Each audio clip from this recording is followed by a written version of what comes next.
Hello, everyone from Chelsea Fan TV. I hope you're all doing very, very well. Welcome back to another episode of the Day After Show. Today, we are going to be speaking about the thrashing of Ajax at Stamford Bridge, where, to be honest with you, I think most people expected a win, but always nice when it actually happens and good when it happens in style with lots of goals as well.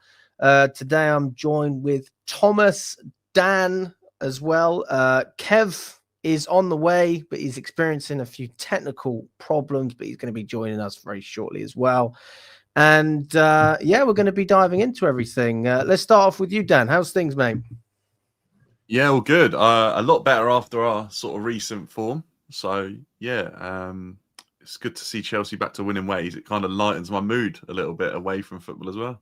Do you know what it is, right? When it comes to talking about Chelsea in football, there's nothing wrong with having like a period where you struggle. Sometimes it just spices it up a little bit. You think, oh, I remember when we had Abramovich, and there was almost games where I was like, at least I've got something different to talk about. You know, not in like I never wanted Chelsea to do badly, but we've had such a bad couple of years, and it's just nice to have a bit of stability. I think that's the best way to say. Just sit back and chill. Watch the other teams, knowing that we've hopefully got points and they've dropped points. So it's just a nice feeling. It's relaxing, and we can have a good conversation on it. But yeah, always a pleasure, Dan. Good to have you back on the show. Thomas, you've just been doing loads of fitness and fitness testing. really late. I can't believe you've been fitness that late. But big up to you for coming on. Yeah, no problem. I mean, yeah, it's how all this motivation can go into my testing after yesterday's result. And yeah, like Dan was saying, yesterday's good performance, and yeah, the string of good performance that we've had over the last couple of weeks. And yeah, we've shown improvements as a team. And yeah, I mean, every time you do really well as a team, I feel like not sorry for the opposition, but almost like, yeah, we've won again. And it's almost like, yeah, like for example, with the Ajax fans yesterday, I mean, I felt for them when they were bringing off their number 10, Gluck or something, after like 20 minutes when they got the red card, and they were all just like shouting at the manager. And I was like, yeah, well, us Chelsea fans have been in that situation. I mean, I wasn't at United away, but when we took Palmer off, Neto, Estevao, all of that. So yeah, you kind of do feel slightly sorry for the team. But yeah, I mean, it's great to get a good string of results. And yeah, let's hope it continues, because it's going to be a busy couple months coming up.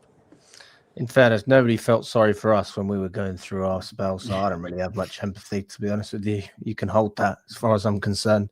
Obviously, like when I'm having a conversation with other fans, like I'm happy to converse and try and, you know, have a proper conversation, but I don't remember anyone trying to lift me up when we were struggling to get 40 points. It's not even a long period either of pain. That's the thing. Like, I look at other clubs and I think you've had it so much worse than we have. But yeah, onwards and upwards. I don't think qualification is going to be an issue either. We're going to talk about the upcoming games and where we think we can go with that. But I think we'll just get straight into it. We'll get stuck in, and obviously when Kev joins us, if he can join us, then we'll dive a little bit further. Talk to me about the game, Dan. The setup, quite a bit of rotation, surprising to an extent, but also, you know, you have to do it at some point. What did you make before the game when you saw the team sheet? Yeah, rotation was something I'd sort of been asking for in the Champions League. I spoke with Charlie a couple of weeks back before the last game against Benfica, and just said Maresca's really got to start to trust his squad. He's got some younger players, exciting players that have been bought in for a lot of money but haven't seen too much game time. And I said, in the games where we can afford to do so in the Champions League, I think he's got to rotate. So when I saw that lineup against Ajax last night, I was pretty happy with it, to be honest, and I felt like it would be a chance for some fairly unproven players to give themselves an opportunity to shine and put themselves in the contest for, you know, competition for the places in the squad. So no real issues with that squad that was selected, and ultimately it got the job done pretty comfortably. I'll be honest with you, mate. I didn't expect the rotation to be as heavy as it was. Like, Obviously, seeing Buonanotte in there was a pleasant surprise. Gittens, Marc, Guiu, like Guiu had to start. Jorgensen in there as well. Fair play. Yeah, that was probably the real shock actually for me, was the keeper. I wasn't actually sure he would be getting in over Sanchez, and I actually think he could have probably done better for his goal as well. That we can that penalty was. He got a hand to it, didn't he? Yeah, he did, and I feel like, maybe he made it look like he should have done better because he got so close to it. But when I watched it back, it didn't look like it was too far in the corner. It was low, which is always difficult for a keeper, but I'm not sure. I wonder whether he could have got a clean sheet last night.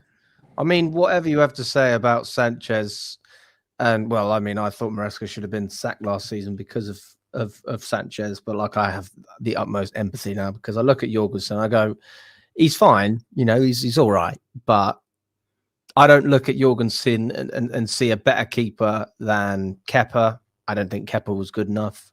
I don't see a better keeper than Mendy. I don't see a better keeper than Caballero when he was on number 2. So all in all, you're kind of stuck with Sanchez. I mean, that's all you've got. But yeah, I mean, it was good to see him get some minutes. It all helps. It all counts. And to be fair, Ajax, in a lot of ways, I would have said that was it was an easier game than Lincoln. We struggled more against Lincoln, a League 2 side, than we did in the Champions League against the biggest team in Holland. Although when I was outside the stadium with Charlie, I was like, how many years has it actually been since they won the title? Has it been 2-3 years? So they've fallen off for quite a while, and it's getting worse and worse.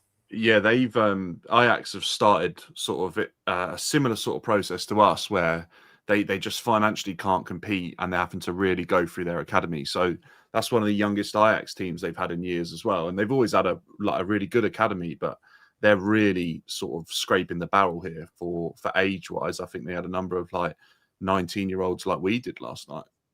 Why are they struggling financially though? Because every team in Holland is going through the same thing. Yeah, and I think that's the whole thing with Dutch football, is I don't think they can afford to pay the wages that the talent can go to elsewhere, if you get what I mean. That those players can go off to Saudi, English Championship, get plenty of game time and earn probably double what they can get out of Dutch football. So I think they're having to, generate funds through promoting their youth like they did before and sort of go again. So that's why there's a little bit of patience for Heitinga, their manager, just because of the situation they're in, considering how bad a season they're having, basically. Because I've just looked at the table, so it's Feyenoord. That was the team that Slot used to manage. Yeah, they're first, and then it's PSV, and then it's AZ, Alkmaar, and then Ajax in 4. So it's not terrible, but also it's not great either. It's one of those leagues where you sort of expect the same thing to happen. I would say Ajax are, they're the Barcelona, Real Madrid of that league. So for them to be in that position, it's not great. It's definitely below standards for sure. Another thing as well is when we look at the style of play, that they are the Barcelona. They're like the second team that I would look to. Barcelona, Ajax. That's Johan Cruyff. That's beautiful, attractive football passing out. They weren't looking to play like that. They were happy to sit back in this game. I just think they've lost their identity. But I mean, going down to 10 men, I mean, there's no point me going into too much detail because we know how that feels for a team, don't we? So yeah, man. I mean, did you think it was a pen at first? Because I was right behind the manager. What's his name? Johnny Heitinga, I think. Johnny Heitinga. He used to play for Everton, and he was going. We got the ball. I haven't seen any replays, to be fair, but I mean, it looked pretty obvious to me. Yeah, no, I thought it was a bit rash from the striker. What's it? I can't think. It was Weghorst, I think. Weghorst, yeah. God, they have fallen off the pitch for them. Yeah, they have, haven't they? If he's their star man. And I mean, he was all over the pitch, and I just felt like he sort of sprinted all the way there for that one. And he was always going to be late to that, and definitely got the man before the ball, if any of the ball, to be honest with you. Thomas, mate, what did you make of the line? Was there any surprises on your side? Personally, I think I was pretty happy with the lineup. There wasn't many shocks apart from the Jorgensen one, like Dan said as well, because I do think that Sanchez, Jorgensen, I've just got no confidence with him right now.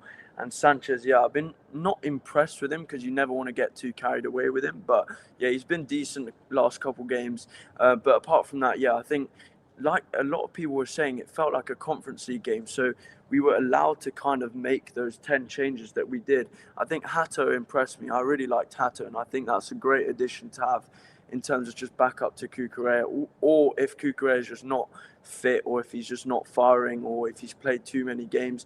And I think he's a great option to have. And I think our midfield, it was Lavia, Caicedo, Enzo. It was just a great midfield. And yeah, we have the luxury to rotate because of our squad. And even though we've got about like 8 injuries right now, but yeah, no, I was fine with the lineup. I thought the wingers had to prove that not get Estevao, but more Gittens had to prove himself, because I don't know what it is, but every time he's playing in the Champions League, he kind of seems to feel more comfortable in like this playing field. So I don't know. I was impressed with Gittens as well, but in terms of the lineup, I was happy with it.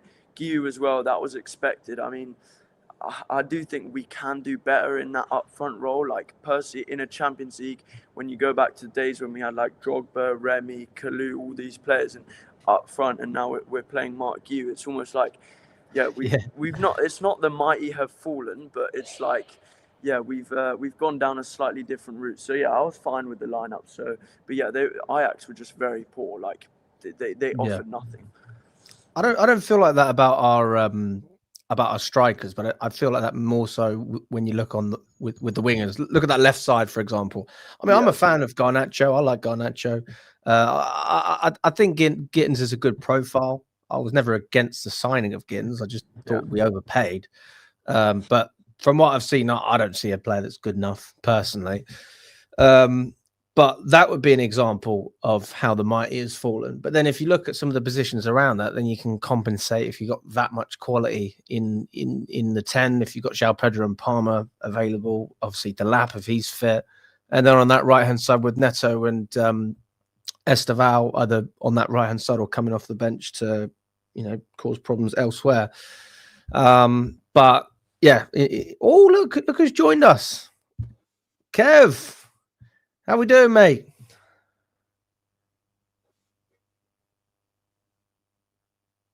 Well, okay. Finally. Oh, you're in.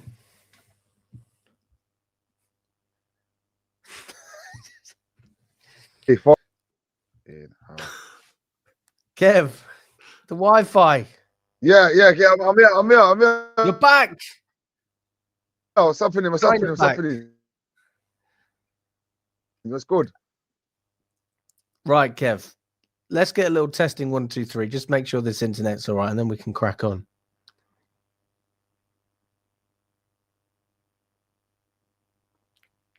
I'm back, man. I'm back. I do apologize, bro. It's fucking. It's hard.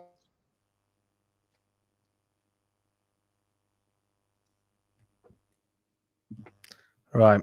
I'm not going to lie, Kev. I can't hear you, mate. I can't hear you. I'm just going to give you a minute to sort that out. But Kev is here, people. Kev is here. Anyway, let's just run through a couple of comments. Just say hello to everyone. Smash that like button if you haven't already. Subscribe to the channel. And big up to Kev as well. Big up to Kev. He's found his way to come on.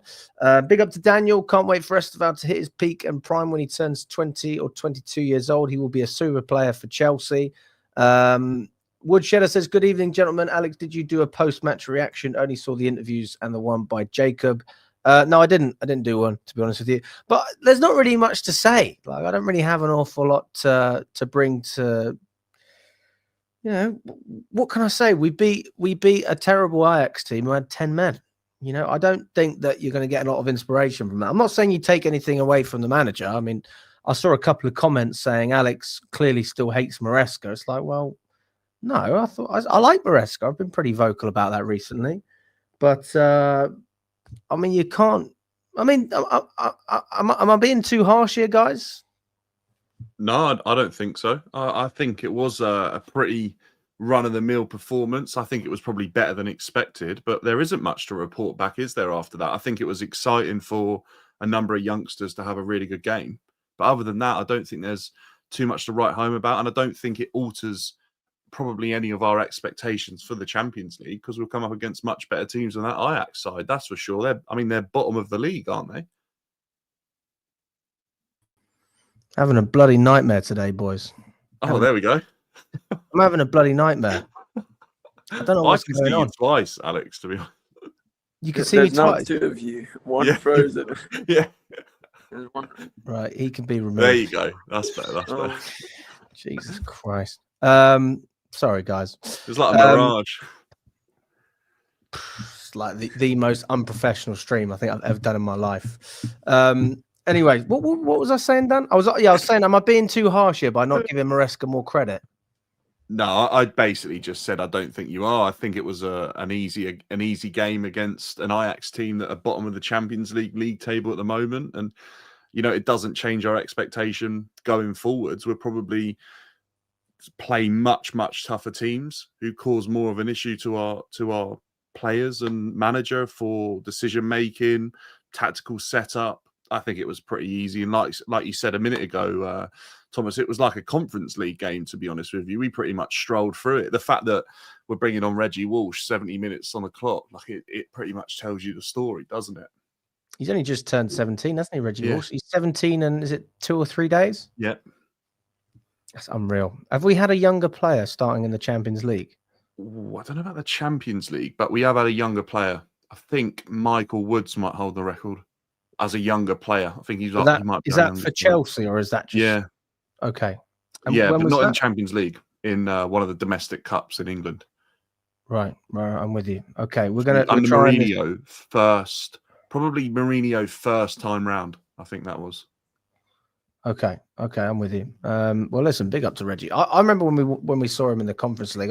The thing I like about Reggie Walsh is he does the simple things well, and he doesn't mess about. And I think that, do you know what? If you can do the basics well and you don't do all these fancy flicks, which, to be fair, I was having a chat with Kev the other day about it, and we were talking about when you train centre backs and midfielders, Kev, because obviously you're a football coach. You're not going to try all those fancy flicks or work on them because you're not going to use them in a match. But the amount of players I see trying to overcomplicate things and make themselves look better than they actually are, it's really frustrating. But I think Reggie Walsh has got a bright future ahead of him. But then again, I said the same about Marc Guiu. He's probably going to get sold. And I think that it's hard to really build a connection with any of these young players knowing that they could get sold. But now, Kev, have we got good internet now, mate? I do apologise, bro. Beautiful. Basically, what's happened is I've got Football Manager 23. I don't know why I've even got it. I haven't played it for about 3 years. Well, 2 years, whatever. What's that got to do with this? It's taking up all my fucking data. It's taking up all my data on my laptop. So I've just had a bit of a deleting spree, taking all the crap off. And now my laptop's moving a bit more quicker now. So shout out Football Manager 26 when it comes out. That's just going to start dodgy tabs on them, mate. Yeah, no, not even. But until then, we'll just rock and roll. But yeah, man, thanks for having me on, bro. And how's things with everybody? All good, mate. All good. All good, Kev. All good. Kev, what do you think about Reggie Walsh? Well, good prospect, to be fair. Just repeat what you just said there. Last night he came on, keeps it simple, keeps it ticking, finds the spaces in the midfield, doesn't do anything too extravagant. He just does what he does on the tin, pops the ball. In the Europa Conference League last year, he came on the scene and he broke into it really quick. 16 years old, what a player for 16, keeps it calm, doesn't do anything stupid. Big future ahead of him. Obviously, last night, the youngest champion, is it? I think youngest Champions League player, I'm hearing, is it 17, 16 for us? Well, me and Dan were just speaking about that. Yeah, I've fact checked it. I think he is definitely our youngest Champions League player. He's Chelsea's third youngest player ever. Yeah. So was it Michael Woods? He said. I remember him, Michael Woods. I remember. Michael Woods was 100 days older, so it was. I've got the names here. It was back in Kingsley Whiffen and Ian Hamilton are the only two that are younger than him, and their names back in the 60s, I believe. Jesus. Yeah, so he is, but for quite some time. Him and Michael Woods are about the same age, 275 days. I remember Michael 200 Woods. days. I remember him. I remember Kev, him. what were you doing on your ale. 17th birthday? Yeah. So big future ahead for him. And I'm sure Clear Lake are like this right now, thinking, let's just build him up a little bit and then we'll get 25, 30 million pounds for him in a couple of years. That's what it's looking to be, isn't it? But last night, wow, considering how much young talents were on that pitch the second half, and for him to win 5-1, that's got to give them a massive, massive confidence boost. When you've got 19-year-old getting his first Champions League goal, 18-year-old getting his first Champions League goal, and then another 19-year-old getting his first Champions League goal. That goes to show where the club's going with all these youth players. But all in all, that gives the manager confidence as well, knowing that he can rotate in the Champions League Cup games, another game for him to get more minutes again next week against Wolves. I'm sure we'll probably see a similar kind of lineup. And, you know, they're just going to get confidence from it. And if they stay off the goal, it's just good for Chelsea, knowing that we're bringing in all these academy players, boosting the price up. Tyreek George was going to let him go for £21 million. Now he's scoring Champions League goals. Maybe he's going to be 40 million. I don't know about that one. So it's I just don't know more about profit that. for them, isn't it? All I can say is it's just going to be more profit for the board to make. The more goals, the more assists they get, the more games they get, it's just more money that they're going to make on them. So, yeah, it's good for the club on a business perspective. What do you think, Thomas?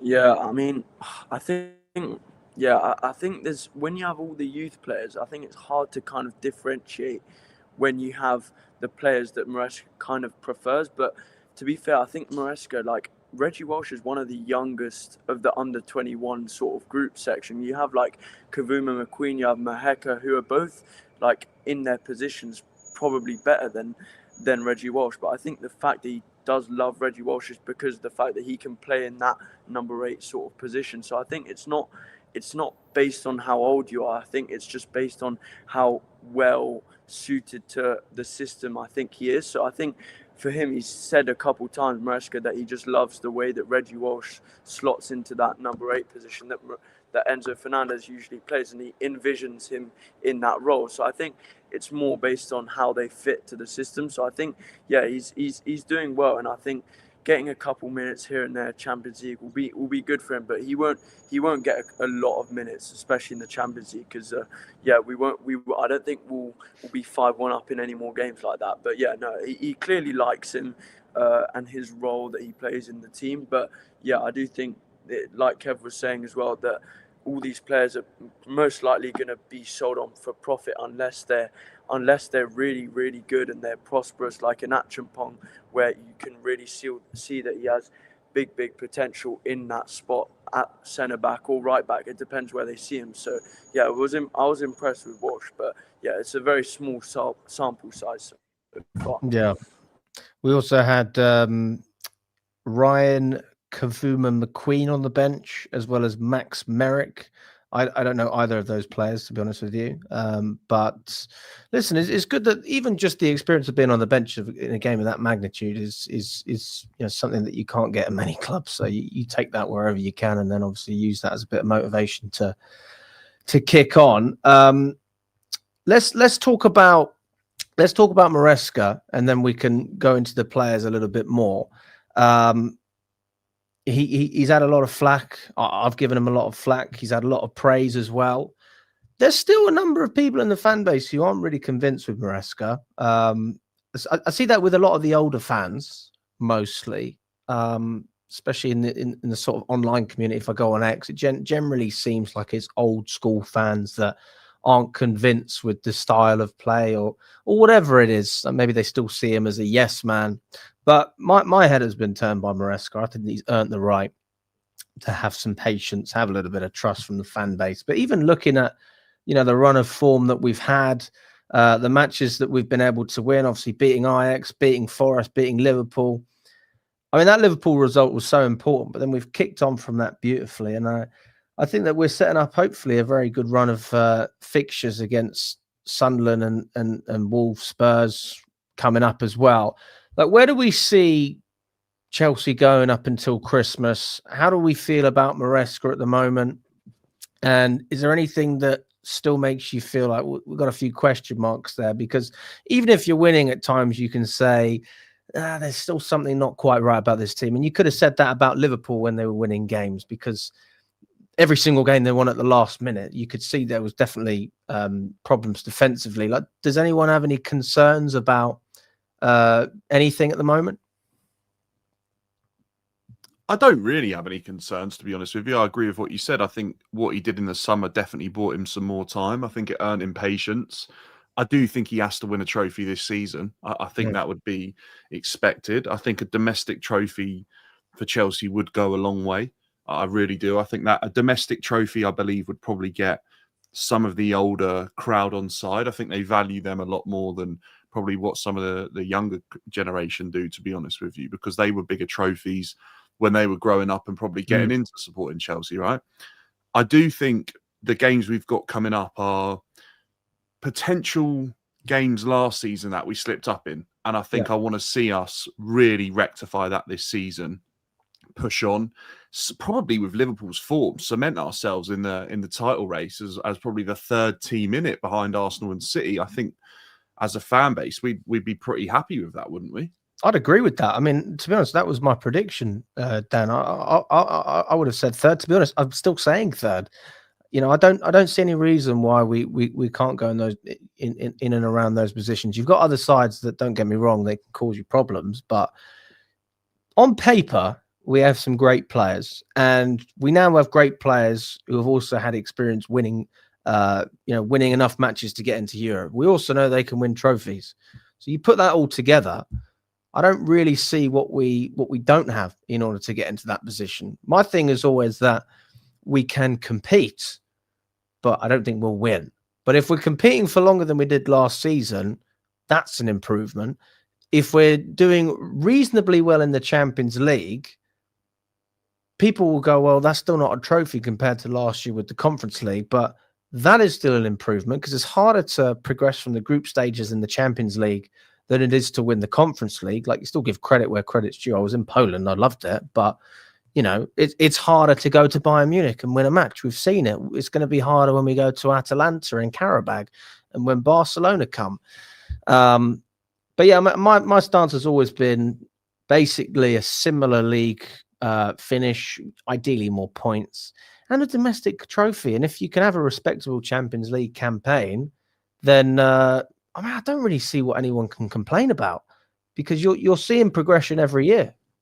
Yeah, and his football's got more entertaining as well, hasn't it? If you think about, I think early on, probably in this year, maybe sort of January time, there was a lot of critique around the football, it being boring.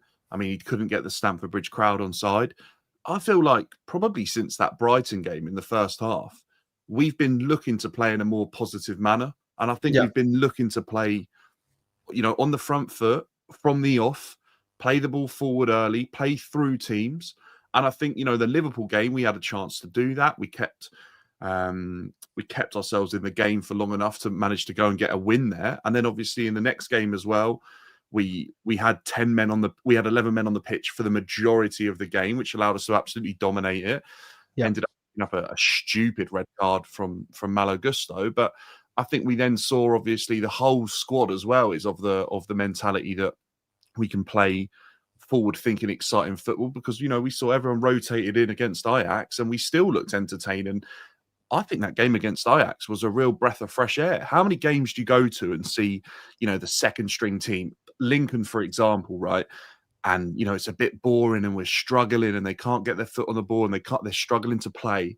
We put the ball on the deck against an Ajax side and we've absolutely played him off the park. And like you said, Alex, they're absolutely renowned for being one of the best footballing academies and sides in Europe. And we've gone toe-to-toe and matched them up with that and probably played far better than what anyone expected in that game. And I thought it was really refreshing and good to see. And I think as a fan, I can get excited by some of those young guys I saw playing against Ajax. So when we talk about the football being more attractive, I mean, I would just put that down to having better players. I don't really know what else I could say, because I mean, we did play good football at times last season, but then it was dross, so kind of it evens itself out, doesn't it? I think it's where I would say it comes down to, if that's the point you're getting at, is what makes it more attractive, right? Is where last season I think there was too many times Maresca would be insistent on controlling the game without much of a benefit from doing so, with holding on to the ball, getting up to like 70% possession, having a lot of passes, almost pointless possession if you like. I felt like there's more risks being taken, but they're calculated, right? And I think that's the difference. Chelsea fans want to see us take those risks, because if they pay off, you're going to get some unbelievable goals. You're going to get chances. We've got, players like Casado now, ball on the edge of the box. He's thinking about putting his foot through it. I think last season he was probably worried to do so, because I think he probably felt that, Maresca might say, "Oh, don't do that. I'll shout at you." Because, it was only last season Maresca was saying about Sanchez kicking the ball long. He'll shout at him and he'll sub him off. So, I think maybe Maresca was being a little bit stubborn around his ideology and his philosophy. And I think he might have eased up a little bit. And I think we're seeing players have a little bit more freedom and a little bit more individuality on the pitch to express themselves. And I think we're enjoying that. But you got a player like Estevao. I think he's got free roam and allowance to do what he wants on the pitch at the moment. Yeah, Jacob had a really good quote. He was speaking about Jack Grealish. Isn't he? Sorry? I said he's the same age as as Jacob. Oh, honestly, it's mad. Jacob's getting a lot more eloquent with the way he speaks now as he's getting older. We've been interviewing for about 3 years now, and he's getting good with some of his points. But I think the Grealish one he made was a very good comparison. You put Estevao in that City team. I'm not saying you do that, but he's basically talking about Grealish being told off for having a go at players trying to make things happen. It's the total opposite. And this is what football needs, not just from a tactical perspective, but from an entertainment perspective. I mean, bring back a little bit of spark to the game, for crying out loud. And I think Estevao's got that magic. But I mean, here's a question for you, Thomas. So Mr. Perfect says that he disagrees with me when I say that it's older fans who are the ones who don't like Maresca as much. He says it's the younger fans and the YouTubers who are against Maresca. What's your take on that? I mean, personally, I think, like you were saying, we were discussing just back then, I think that because last season Maresca, it was his first season at the club, I think he's still trying to make the players understand his system, the way he wants to play. And I think when we were doing really well at the start of the season, when we won at Wolves like 6-2 away and stuff, that was not even the way he wanted to play. That was counter-attacking football. And that's where I think that's the sort of football that young fans love to watch. Whereas I think that people nowadays, they struggle to understand that someone like Maresca, he's taken maybe a year to implement his system, but now I think that the players really have a good understanding of how they need to play, which positions they need to play, which position they occupy, out of possession, in possession. Obviously, it doesn't help when you recycle players like Jackson and Noni when they were starting to actually understand the way to play and getting used to this Chelsea team. And that's where it's a bit annoying having to say, we're going to have to give time to Gittens, Garnacho, Estevao to understand the way we play. But I still think that the older generation, obviously, they're going to be more stubborn and they're going to want to see Chelsea win straight away because they're used to seeing Chelsea win straight away. But I think with this model, it's not always looking for the future, but kind of making sure that you see that there's always progress each week. So for me with Maresca, this season, obviously, there's been obstacles, there's been the red cards and all of that, but I can see that the players actually understand the system, that they know how to play in each position. And I think last season, you had times and games where players were still not really sure what to do, or we'd be trying to control the game and we wouldn't have the skills to do that. We wouldn't have the players to play possession-based football. And I think this season, now that our players are one more year experience under Maresca, I think we can actually learn to dominate games and also have an attacking threat. So obviously in a game like Ajax where you're 5-1 up, it's great to control the game. That's the sort of game we want to watch when we're 5-1 up. We don't want to see this basketball football anymore. So I think personally, the younger generation they're more into like this great attacking football, but they also need to understand that Maresca has his style. And then I think the older generation need to understand that sometimes it takes a bit of time to implement his system to each corresponding player. It's interesting as well. I think this comes back to Dan's point, you know, and you mentioned it as well, Thomas, having that year to get all of the players used to that brand, that philosophy. Maybe it's just a case of being a little bit extreme in order to get the message across. And then it's like, right, you understand the basics. Now, you can overlap, but you know that this is what I want you to do most of the time. Or you can take a shot, but 9 times out of 10, I need you to do this. And I suppose if players have that understanding, they feel like they've got a little bit of freedom as well. So yeah, that makes sense. That makes sense. I like it when the players have the freedom to make their own decisions. The worst thing that you can see in a stadium is when you can see there's a clear pass, or there's a runner, whatever it is, there's space to run into, and we're all thinking the same thing. We want you to do this, but deep down, we know you're not going to do it for whatever reason. It could be a player's confidence. I mean, you see that an awful lot, especially at home games when we're struggling. Player passes backwards. But yeah, just play with a bit of freedom, you know, play with a bit of freedom.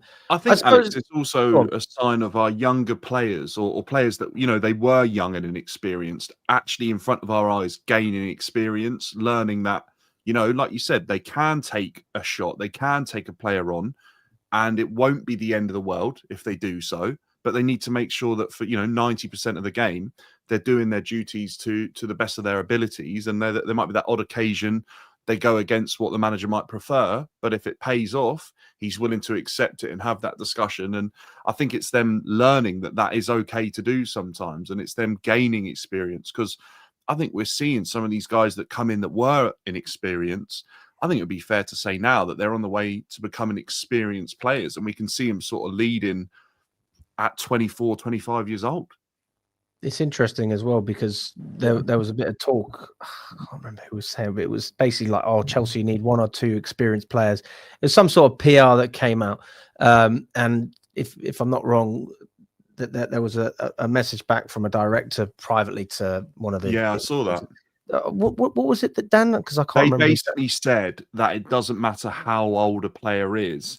It matters on the games they've played in, the level they've played at, and how many games they've played to judge their experience. And you know what? That was quite an eye-opening response, because I would always probably say that, you know, with age comes more games. But some of these guys, they've been playing for a long time now, and they've got a lot of numbers under their belt, and they've played in some really big games. You think about Enzo Fernandez, he's played in the World Cup final, and he's 25. He's won the biggest trophy in football.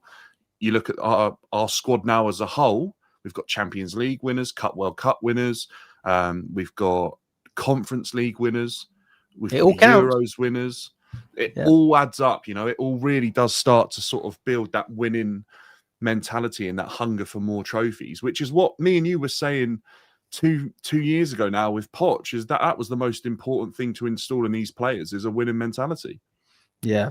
Well, I always think under Poch, it was like the standards were so low, it was worse than that. It wasn't even about winning. It was just about effort, a collective We used to have the chat though, didn't we? I remember us doing a couple of shows and people would say, oh, we'd rather not get Europe at all, and we really wouldn't want the Conference League. And I think we were saying, no, get the Conference League, get Europa League, whatever it is, go and win it and watch this team build. And I think now we're seeing that we were right to suggest that, because had we not got the Conference League last season, probably wouldn't have gone on to win the Club World Cup, probably wouldn't be sat here having this discussion about being in the Champions League. Do you think that just gave us a bit of extra confidence? I think you go back to Jose's first ever era, when he come in and he made sure that the team won the League Cup, and he installed how important it was to win. And Maresca said he said it to the players, and he said it in his press conferences. The Conference League was the most important thing in our lives. Whatever we did, we won that competition. And he installed it from the get-go, and they absolutely stormed that trophy. And I think it's so important to build that winning mentality and that hunger and desire to win, and to feel what it's like to win trophies in a young group as soon as you can. And I think I wasn't sure whether Maresca would be able to do that. I think he showed last season that he could, and that's why he probably got me on side.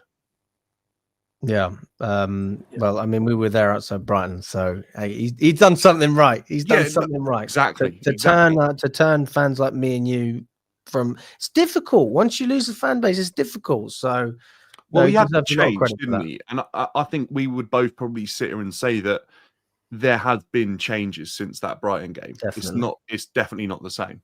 100%. What do you think, Thomas?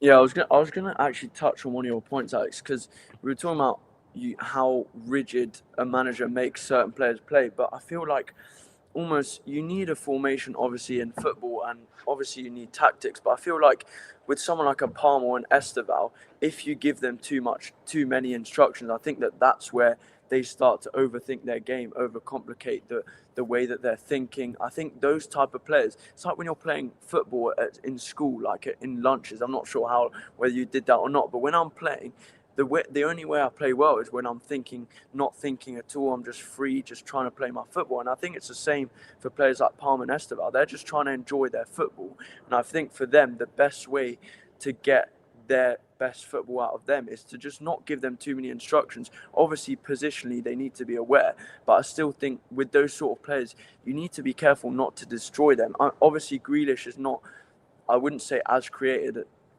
as a Palmer and Estevao, but I still think, going back on your point, I think it's important to have a structure, but there's a point where it gets too rigid. I mean, I'm not sure what you guys think, but like, do you think that there should be some sort of structure, and like, to what extent should players have freedom? But what position are we talking about? Wingers? Yeah, I'd say more of a wing. Yeah, wingers, because fullbacks, midfielders are more set in stone. I'd say wingers. Yeah, what would you say on that? I think you've got to have balance. So if one of them has freedom, the other one has to track back. Yeah, you have to pick and choose in the right moments, Thomas. I think you make a great point there. I think you look at players like that, and they have such a brilliant mind, and their instinct on a football pitch is probably levels above many other players that have played the game, and that's why they thrive in those situations where, you know, chaos is sort of erupting around them, and they're able to like sort of see paths through that no other players see, and that's why you get those moments of brilliance. Like I think of Palmer against Everton in that game where we scored, I think 6 in the end, didn't we? And he got like a hat trick. Some of those goals and some of the things he did in that game were just absolutely outrageous. And I think you can think about players around the pitch, and there'll be moments when, you know, Cucurella is allowed to go and he just drifts from that left back role, and he goes inside of the pitch, and he'll find himself at the back post scoring a goal. And there'll be the moments where Maresca's let him have a bit of freedom, but there'll be times when Cucurella won't go and he'll sit. And if the right winger is, you know, applying a lot of pressure or taking him on a lot, he's got to sit in, he's got to lock in.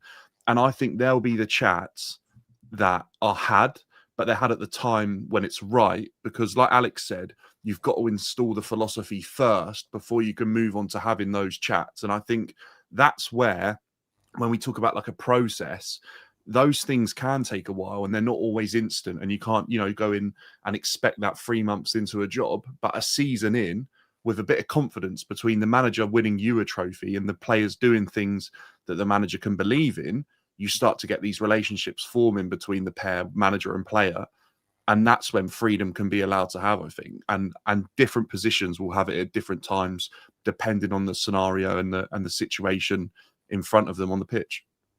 No, well said, mate. Very well said. Big up to everyone that's watching as well, whether you're on X or on YouTube. Smash that like button if you haven't already. Subscribe to the channel. On the road to 250. We're not far, but we're not there yet, so we need all the help we can get. Here's an interesting point from Ray. He says, super happy for my guy, Marc Guiu. Great performance and got his goal. Also got rested for Sunderland. Will be a full circle moment if he scores against them. So where are we on Marc Guiu? I think everybody knew he was going to start this game, but I think this is going to, providing he gets the nod from Maresca, because obviously we are reliant on the manager to give him some minutes, but I think this will be one of the most beautiful comeback moments that we've seen for a player under Maresca, in terms of basically zero interest whatsoever from the manager to give him a chance. But every time he comes in, he does so well. He made a great impact against Liverpool, a big reason why we won that game. fantastic against Nottingham Forest, and then again only getting 45 minutes as well. Still got his goal, and you can talk all you want about Tyreek George. I know Kev said earlier that his value's probably gone up because of the goals. It's not just about goals. I mean, goals are important, but if it's just about goals, Estevao hasn't scored every single game. It's a beautiful player to watch. You see what he brings. He gives you excitement. And I think from a striker's perspective, Marc Guiu he ticks so many boxes. And if goals does come into his game, if that becomes a consistent part of what he can bring, then I'm advocating for Marc Guiu to stay at Chelsea. I mean, that's how I feel about it, especially if you're going to have João Pedro dropping in as a 10, and you've literally got a spot there because Jackson's not coming back. I know we got Omega coming from Strasbourg. Coming in January or not? Yeah. I'm not sure if it's January or not. I'm not 100% sure. There's a clause where he can come in January, I think.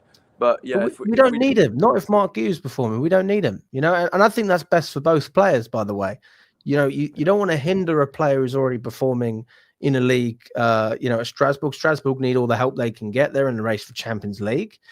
They've been exceptional, and you don't want to hinder the development of Marc Guiu either. Not to mention that Delap's going to come back, and I think the worst thing ever would be if Delap came back and Marc Guiu still had the opportunity to get minutes, and then you have a player like Omega just moving him to the side.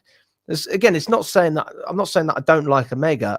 I haven't really seen enough of him to make a real analysis, but I think Guiu's proven that he just needs to be given a chance. Nobody's saying the guy needs to stay, but like with any striker, you're right. You either like them or you don't if they get given a run of games. If you're not given that opportunity, you never know.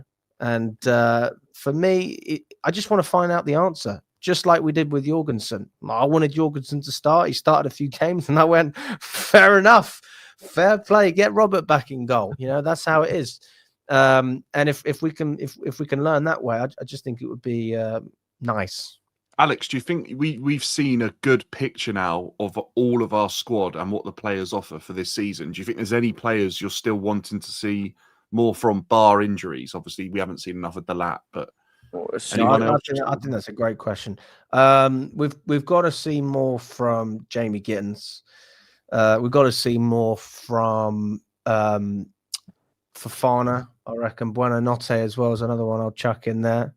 I'd like to see more from Andre Santos as well. So if those are the players that I say, okay, I want to see a little bit more to really make my mind up, those would be the ones. Because Gittens isn't good enough as it stands, but he's had moments. And I think Thomas mentioned earlier that, he's doing better because in European football. I don't think that's surprising because, that's what it's like in Germany playing against these type of teams. It's slightly slower. It's a little bit easier. Kai Havertz was always good in Europe, and then when it came to the Premier League, he sucked. So yeah, I want to see. I want to see over the course of, but by 2026, I'll know where I'm at. In terms of Delap, though, I've seen enough. I think it's quality. Absolutely. Yeah, I agree. I think instantly we did see an impact from Delap that we haven't probably seen from a number of the players you've mentioned. I look at players like Buonanotte and Gittens, and I just think, is there more to come, or is that their level? And I don't know yet. I think there's a lot of promise in both players, but can they do it at Chelsea? I think it's the budding question. I'd probably throw Garnacho into the mix as well. I feel like I've seen a little bit of promise, and I know what he's done at United, but I haven't seen it in a Chelsea shirt yet. At this point, I was probably more impressed with what I saw from Sancho in the same amount of games than I saw from Garnacho in the same period at Chelsea. In fairness, you say that, but Sancho went downhill quite quickly after that. He had a good start, and then it went downhill. Yeah. So, I mean, that's like Maresca, isn't it? It started great, and then, you know what I mean? Yeah. I've just sent you a tweet, actually, of Maresca's late season form from April the 20th, which is about a month after that Brighton game. So it took about a month probably to sort of assess, and we got a couple of wins in there. Our form since that point, though, has been pretty good, to be honest with you. I mean, and when I say pretty good, I mean it's actually really impressive. Let's have a look. Jesus. Oh yeah, it's been. Oh, that's fantastic, mate. Yeah, I didn't know if it would come up. I remember speaking about this with Lewis after which game was it? I think it was the Brighton game, and he was saying, "Listen, if you take red cards out of the equation, like we've barely lost any matches." Yeah, and he's absolutely right, because even the Newcastle game last season, Jackson got a red. Flamengo, Jackson got a red.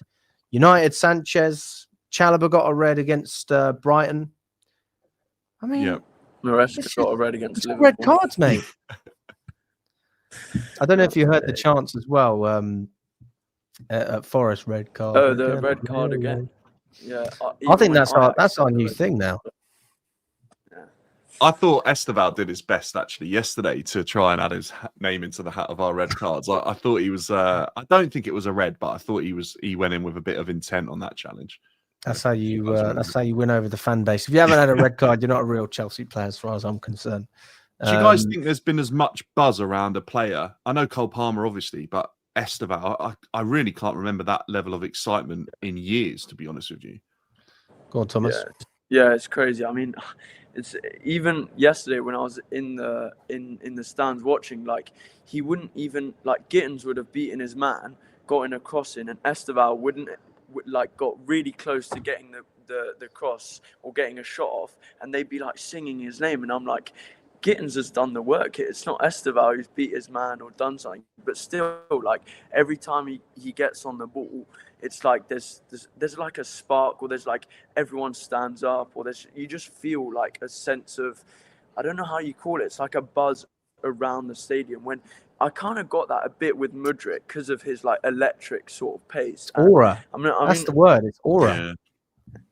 Yeah, I mean, he was fast, but like I do think, Estevao, just like every time he gets the ball, you just feel like he can do something, especially with Hazard back in the day. But still, like, I think he's so impressive. But yeah, we still need to see, like, I think what we're doing well is that we're not putting too much pressure on him so far. Like the fact that we're constantly like praising him for what he does or like chanting his name, I think that's going to help him a lot, because he definitely is going to take time to settle into the new culture and everything, all of that, the new team and stuff. So I think that, if we put too much pressure on him, then that's where things, but for me, he doesn't strike me as a player who would get fazed by players saying stuff or by fans criticizing him. He's not that sort of player. Mudryk was more of Mudryk and Gittens sort of strike me as more of confidence players, whereas Estevao, I feel like he's just so young. He's very experienced, like in terms of his mind, like already he can play at this high stage. So I think, I've been super impressed with him. But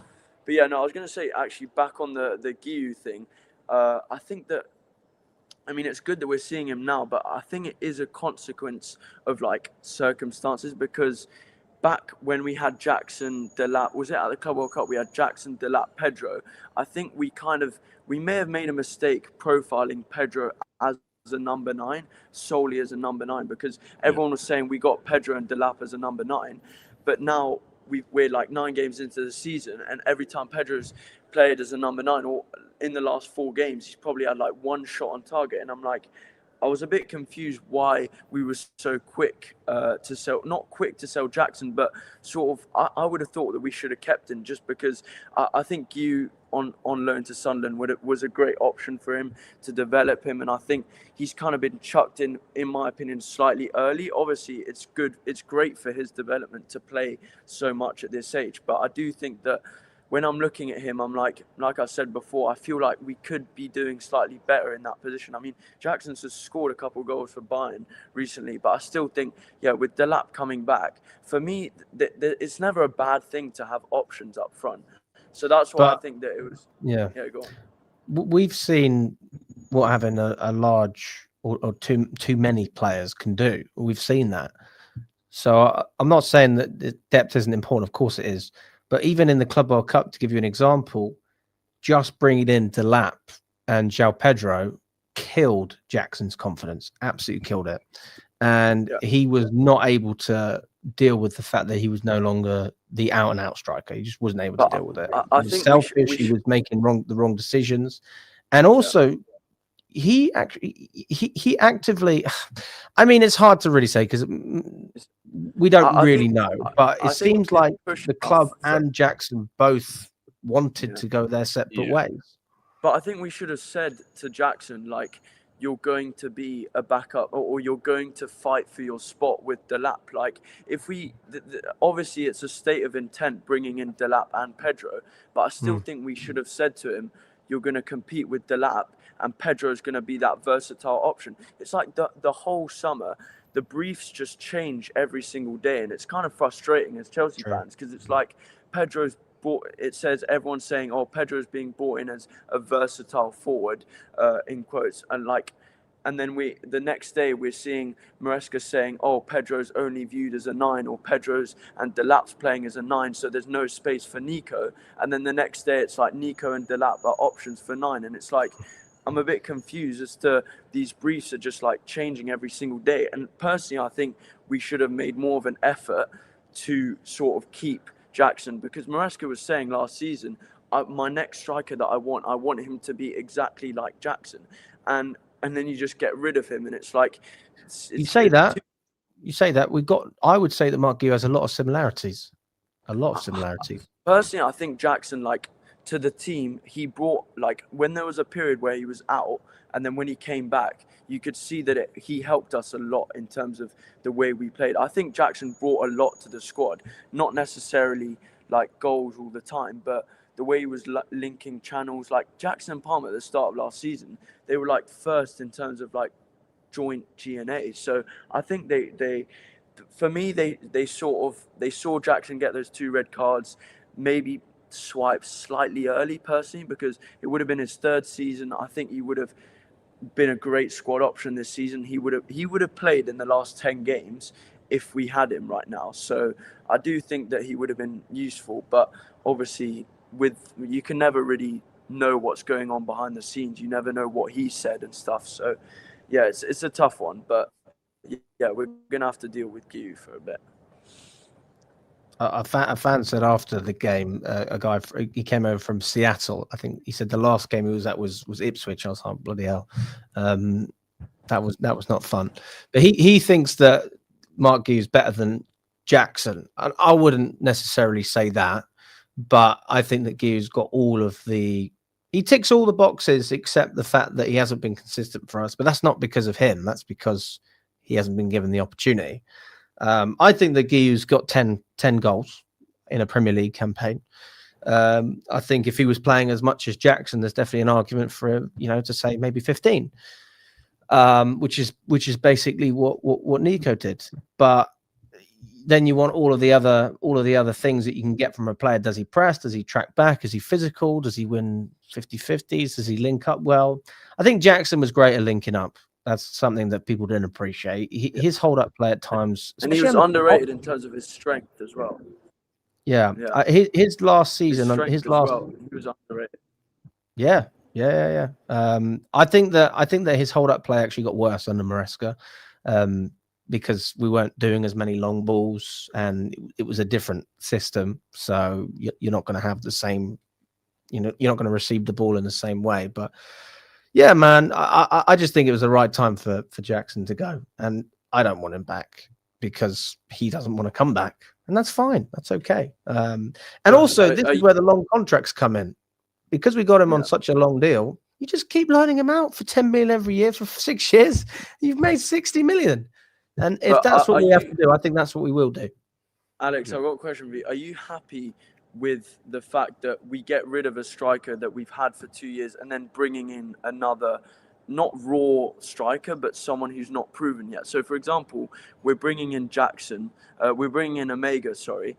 Are you fine with that as your replacement for Jackson, or would you prefer Jackson? Because for me personally, we lack a bit of experience in this team. And the fact that if we keep on continuing with players like Madueke or Jackson, that they could be the players that we've said 3 years ago they have potential, and 3 years later they're ingrained into the squad. So for me, I think the constant recycling of players for me means that you're constantly looking for the future. You're constantly saying, okay, let's wait 2 years to see how Omega is. Instead of Jackson, if he was here this season, it wouldn't have been, how good is he going to be in a year? Or with Guiu, how good is he going to be with 10 games? It would be rating him right now and in the current moment. I mean, personally, I prefer having a player who's been there and already done it under Maresca.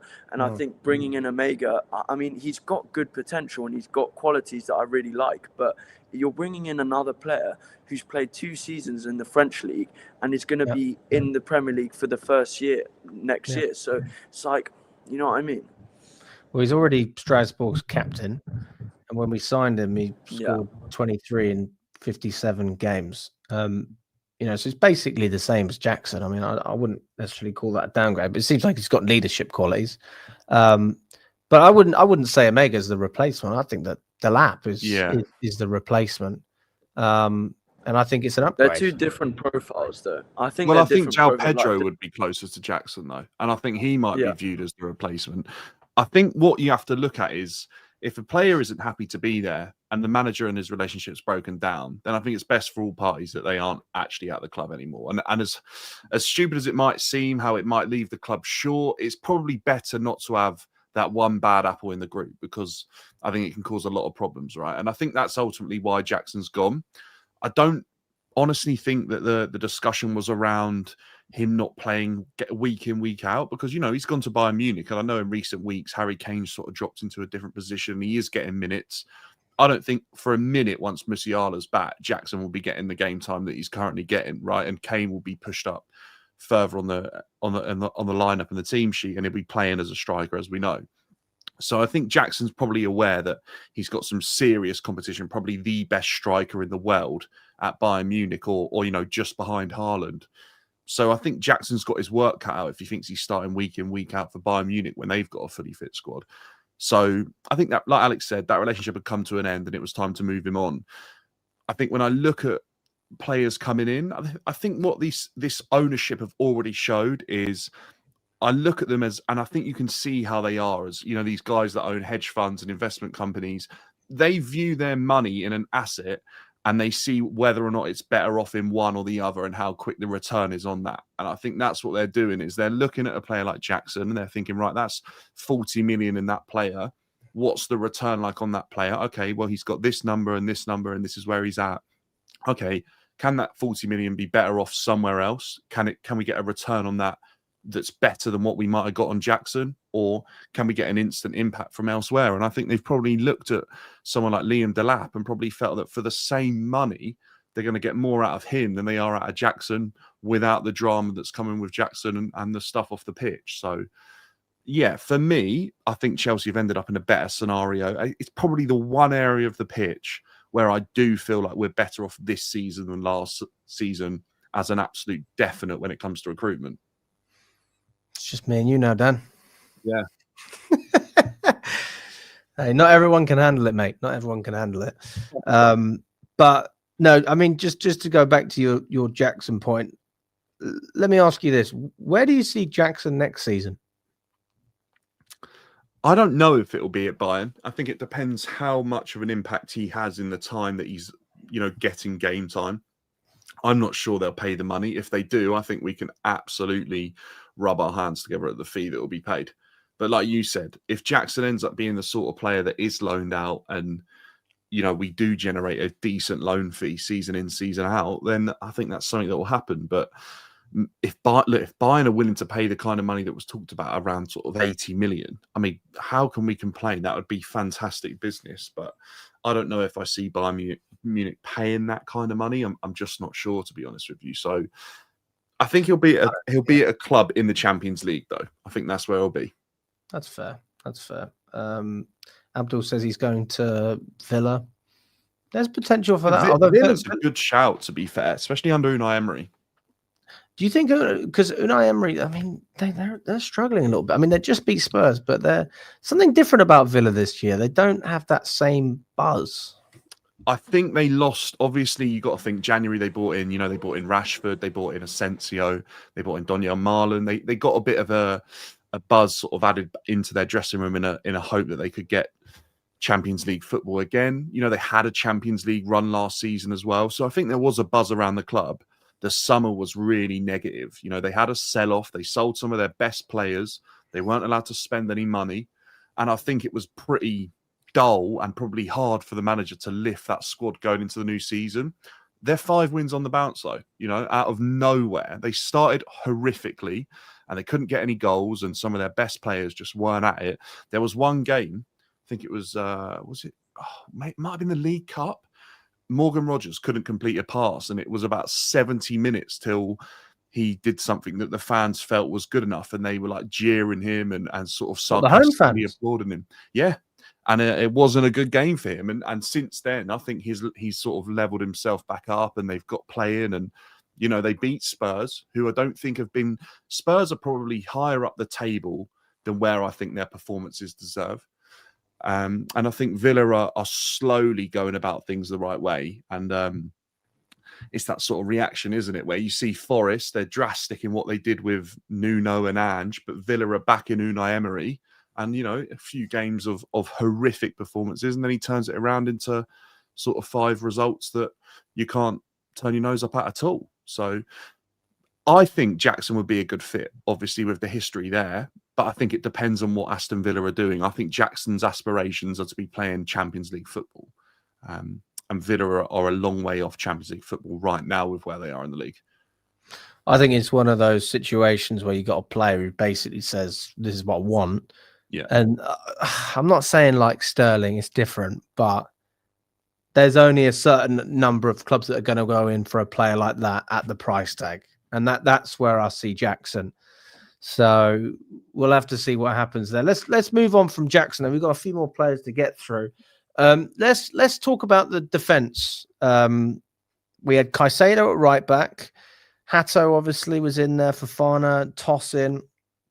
We had Chalobah, who came on at half-time, and then Achimpong replaced Caicedo as well during the match. So quite a few new faces in there that we don't see every week, and obviously a positional change for Caicedo as well. What do you make of the way we defended, and is there any similarities that we could see in league games? I think we saw Caicedo play that role against... Was it Aston Villa last season? Did we see him play a similar role? We have seen him do that before. And by the way, I don't have a problem with it, because when you're desperate to invert your fullback like Maresca was last season, actually, it's quite nice when you have a fullback who's a midfielder anyway. Exactly right. And I think in some games, it can give you that massive numerical advantage in midfield, and you can trust in your back three. I think with someone like Wesley Fofana, someone who's versatile like Hato, you can have that back three, and those players can cover those wide areas and be pretty comfortable because they're agile, they're light on their feet, they're mobile players. It's not like you've got Badashile or Dazassi going out into those wide areas in one-on-ones. You've got players that are comfortable there. So it allows that right back to be false and invert and add another player to the midfield that then allows, Enzo to push up onto the front line. It allows players like Gittens and our other wide players in Estevao and the other guys that will eventually come on in that game. Tyreek George played out wide for a bit. They get a lot of room and a lot of freedom, and there's a lot of movement, and we've got overloads in a lot of areas because of that tactical setup. I don't think it will work in every game, but against a side like Ajax, where you're probably going to dominate the ball, I think you can afford to do it if you've got a defense that's mobile and can get around the back line and can deal with those balls sort of over the top and any channel runners. I think Maresca probably tried that at times last season, and it didn't always work. But I look back at that Villa game, and it did work. And I think that's probably the sort of thing that he learned last season, and he's kept it in the locker for games when he feels like it'll work, which is what I think you have to do as a manager. You can't be stubborn and set on one thing and hope that it works every game, because you'll get found out. But, add it to the toolbox, and when the moment's right, bring it out. Players remember it. There we go. Get a result. Yeah, I looking at the chat as well. I mean, I see one or two comments about Fofana saying he's actually been okay. I still go back to what Maresca said earlier in the season when we were discussing a centre back and Colwell got injured. Being able to pass the ball out from the back in that position, he's clearly not that profile. But in terms of an out-and-out defender in that position, I don't think we have anyone better when he's fully fit. But for me, I'm not going to lie to you, Dan. Until I see a full season of this guy staying fit, it's the same answer for me. With Fofana. With Fofana. Yeah. I don't really want him, you know. Scott has this take, right? And he said, Alex, we need to sell at least 4 centre-backs. And I went, bloody hell, Scott, what do you mean 4? He went, well, we've got Anselmino coming in. We've got, what's his name, Sarr coming in from Strasbourg. Not to mention the fact that he wants to bring on one or two ready-made established players, which I think any Chelsea fan would back in terms of improving the squad. But then it's a question of who do you sell? I mean, for me, if I had to pick 4 players off the back, realistic players that I think would actually go, I think Fofana would be one of them. I think Chalobah would be another one. I guess Tosin is on that list. Although I would say Tosin maybe not, just because, again, the dressing room, I think that's important. I'm not saying he's Thiago Silva, but he's the next closest thing in terms of that leadership crazy role. to suggest. Yeah, I agree. Mad, I agree. And then like Disasi or Badiashile. So when I look at our centre backs, there's a lot of players that are very sellable. Josh Achimpong, I guess you got pure profit there, but I think there's an argument for him to stay. Like, he's proving himself. Like, who would you start your 2 centre backs at the moment? Yeah, right now it's tough, but I think Levi, obviously fit, I think gets into the team. I feel like I'm probably torn between Tosin or Chalobah. I feel like Wesley Fofana can be a real asset for this team, but like you said, I don't know how reliable he is in terms of when he's fit. I feel like with Trevor Chalobah and Tosin, there's a level of, you know, durability that comes with those 2 players, that they always seem to be available unless, you know, Chalobah's got himself suspended. Last night, you saw about 80 minutes on the clock. Wesley Fofana's, you know, he's feeling his leg, he's asking to come off, and he ended up taking an isotonic or something like that to probably help relieve cramp or whatever it was, fatigue. But right. I always think, when's the injury going to happen with him? And Badiashile's kind of crept into that category as well a little bit with me. Is Badiashile's had a lot of injuries recently, and I feel like when you get players that are like that, you either have to drastically change what they're doing or you can't rely on them. And I think Reece James found himself in that category, but has worked obviously with physios, the doctors, and found a method that works. Arguably, that's what Lavia and a couple of the others have to do that have also found themselves injury prone. So, yeah, I'd probably say for now, I'd probably say Tosin and Levi probably would be my favoured back two. Interesting you go with Tosin. You think they complement each other? Because no, based on what Maresca says, they're the same sort of players in terms of ball. I think they probably are, but I just feel like I don't think I feel like I get a little bit more having Tosin on the pitch and the leadership side of things than I do from Trevor Chalobah. I think there's a slight liability that comes with Trev at times. I think we saw him getting that red card, obviously, in the Brighton game. There's been a couple of mistakes between Trevor Chalobah and his right back at times. And I think Tosin has mistakes in his locker too. I think the real thing I'm getting at here is probably they're not good enough to be playing for Chelsea week in, week out as a starting centre-back. It's true. It's true, mate. What's your take on the defence, Thomas? Yeah, I mean, You've relocated. Yeah, because my bloody battery ran out on my phone because I was on mobile data and it just ran out. So I've had to find some dodgy Wi-Fi, but it still works. Anyways, oh, it is dodgy. Yeah, it's here dodgy now. Anyways, back on the defence. I mean, personally, I really like Chalobah just because every time he's played, like when he came back last season, I think he really helped us get Europe. Then the season before that, he helped us get Europe under Poch.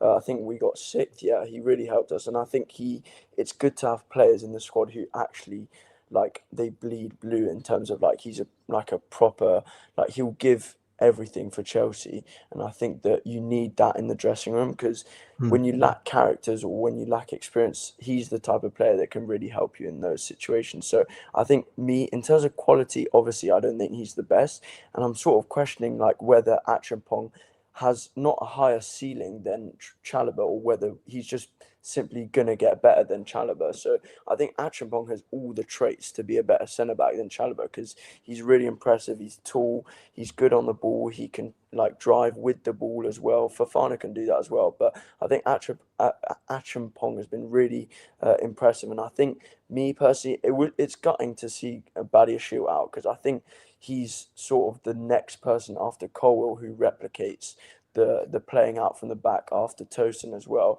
I think his passing is just really crisp. Obviously, defensively, he's a liability from time to time. But in terms of with our fit centre-backs right now, I would say probably like Fofana and Tosin, or Fofana Chalobah, because I do really like Badiashile, but obviously he's not fit right now. But yeah, I do think, well, personally, I think we've got the numbers in defence. It's just the quality that's lacking. And I think Colwell can be not a Van Dijk, let's say, but I'm saying like that sort of, he can have that sort of leadership role as like a Van Dijk does, because I really see him being like one of the best defenders in the world. And then obviously you need a good partner next to him. So yeah, we'll see who that is. But I think we do need to bring in another centre back. And yeah, it's a shame when Badiashile gets injured, because he always shows glimpses of him being good, and he could have cemented himself into the side for the next couple months. But yeah, it's a shame. It's interesting as well, reading the comments. Walsh and Jeremy not fans of Tosin at all. I do agree with Walsh though. He's not great with one-on-ones Tosin. I have to agree with that. But I am a fan of Tosin. I like him. I think he's a good player. I think that it's like anything. If you have good players around you, then you look better yourself. But you know, it's always refreshing if you've got a team that isn't performing at times and you have a standout player, and that makes you think, right, if you're good in this system, then you can play in any system. I mean, just going back to what you would do, Dan, I wouldn't play Colwell and Tosin together. It would be Chalobah or Achampong on the other side. But doesn't mean I don't love Tosin, because I do. I would start him ahead of Fofana if I had to pick a player for a season, because I know Tosin's going to stay fit, which apparently is controversial. But I think people are sort of picking up on that fact now, and they've seen the light. Listen, guys, we've got about 15 minutes left, so let's crack on with the midfield. What are we making of Enzo Fernandez? And obviously he was replaced by Andre Santos as well. And we also go back to the penalty, because he scored one, and then he had another one, and he gave it to Estevao. What a change! What a difference! Dan, you were there. I know you were there at Everton, because you did the vlog for us, I think. And that's where Madueke and Jackson, they had that big fight. That's the most viewed video on the channel as well. But Lewis did a tweet, and I couldn't agree more. And it just had the two pictures. It's like how things have changed. And that is a great visual representation.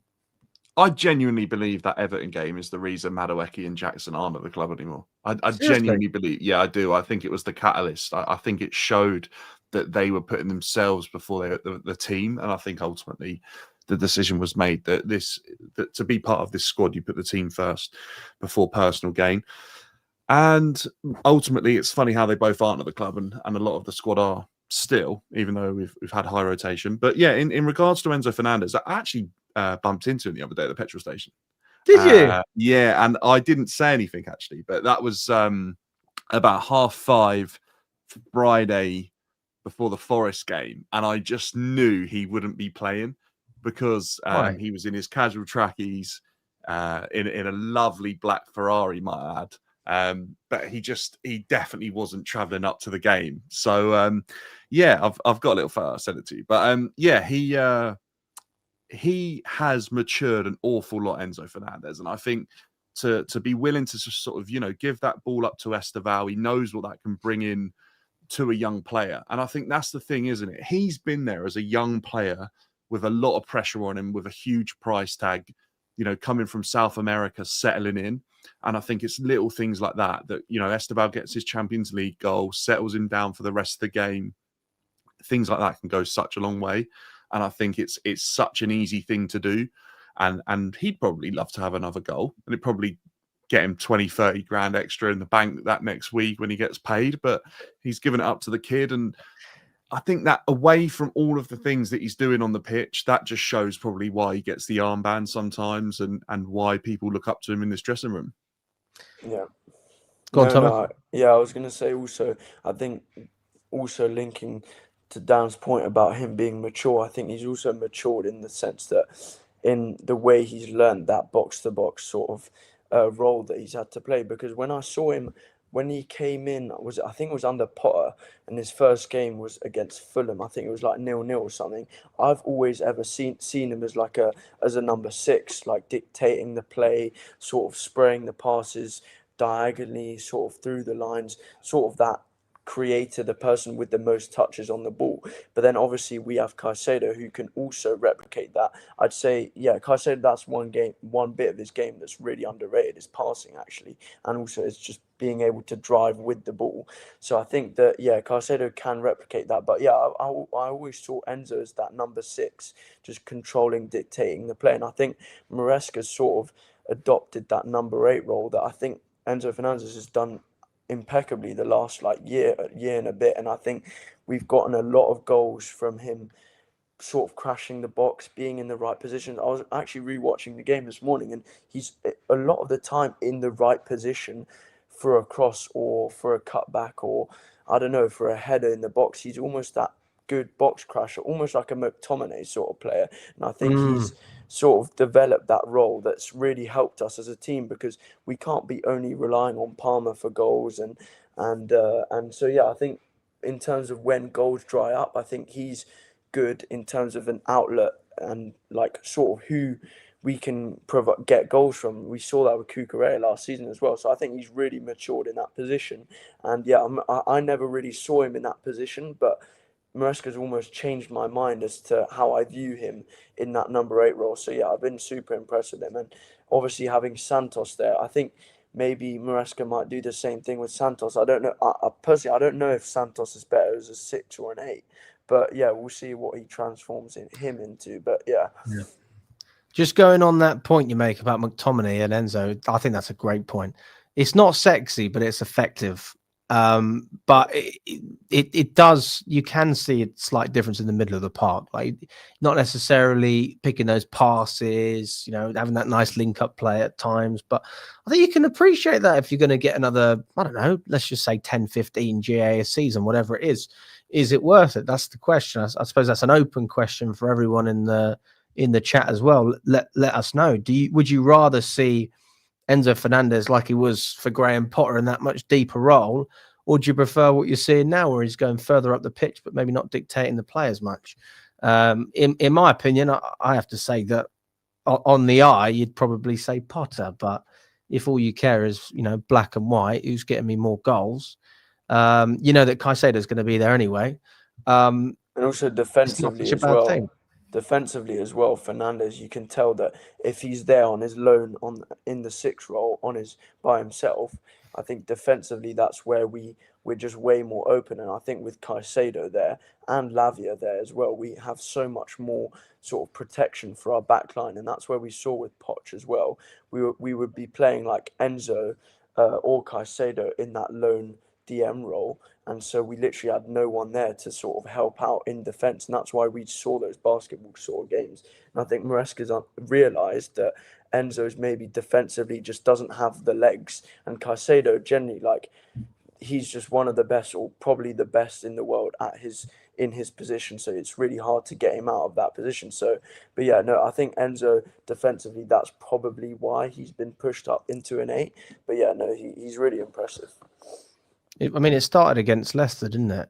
Yes, that was last season. Leicester. And yeah. I think it's sort of going under the radar a little bit with Enzo Fernandez, and I think it's really easy 100%. For people to sort of jump on his performances and say he's not running the game, he's not making these passes. But like you said, Alex, it'll be games where he'll step up with a goal. I know it didn't really mean much in the end, but even that Brighton game, it was the reason we went in at half-time comfortable because of his goal. And it's that moment where he's able to get himself free at the back post and cause a bit of chaos, or he'll drift in and be like one of the furthest players on the back line of their defence. And when he goes and he takes a midfielder with him and he makes that advance run, look at how he won the penalty against Ajax, when Weghorst sort of tracked him from that area, he either causes havoc or it creates that huge area behind him for someone like Caicedo to go into now, who can now work on getting a shot or that final pass off. And I think it's been a real masterstroke from the manager and Enzo to work on that. I mean, yeah, I don't really have many doubts about Fernandes. I do think there are doubts, though, about what's his name, Andre Santos. He has had great moments and not so great moments. Still a player that needs time, as any young player that comes in should get. But I don't feel the way I felt at the beginning of the season, where I was like, let's drop Fernandes and just see what it's like to have Santos in that midfield. I don't really feel that way at the moment.